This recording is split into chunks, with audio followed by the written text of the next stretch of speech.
biz ma'lum bir sabablarga ko'ra Cityning o'yini va muammolariga optimistik qaraymiz. Lekin inqiroz o'ylaganimizdan ancha chuqurga o'xshaydi. Birinchi taymdan keyin chiqarayotgan xulosam, jamoada ruhiyat yo'q, kurashuvchanlik yo'q. Endi Husanov albatta unga ham ta'sir qilyapti bunday kayfiyat, boshqa sheriklarning kayfiyati. Menimcha birinchi taymda Husanov eng ko'p to'pga tegingan futbolchilardan biri bo'ldi. Asosan himoyadan to'pni oldingi chiziqqa yetkazib berishni ta'minlayapti.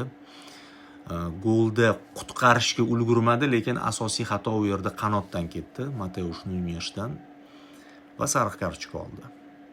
Umumiy jamoa fonida Husanov yomon o'ynamadi, lekin ikkinchi bo'limda nafaqat Abduqodir, balki City qo'shmasa bo'lmaydi. Ikki xil taym, ikki xil City. Guardiolaning darajasi shu joyda sezildi. Burilish yasadi, sxemani o'zgartirdi, temp qo'shdi va maydonda bo'sh zonalarni kamaytirdi. O'z imkoniyatlaridan manchesterliklar foydalanib ketishdi, Bournemouthga esa hujum qilishga imkon berishmadi. O'Reilly chap qanotda juda ham samarali o'yin ko'rsatib, 2 assist taqdim etdi. Abduqodir Husanovning almashtirilishi borasida hozir xavotirli kommentlar o'qiyapman. Yo'q, unaqa vaziyat ayanchli emas. Nasib qilsa keyingi uchrashuvlarda u ham formasini tiklab oladi va albatta maydonga qaytadi.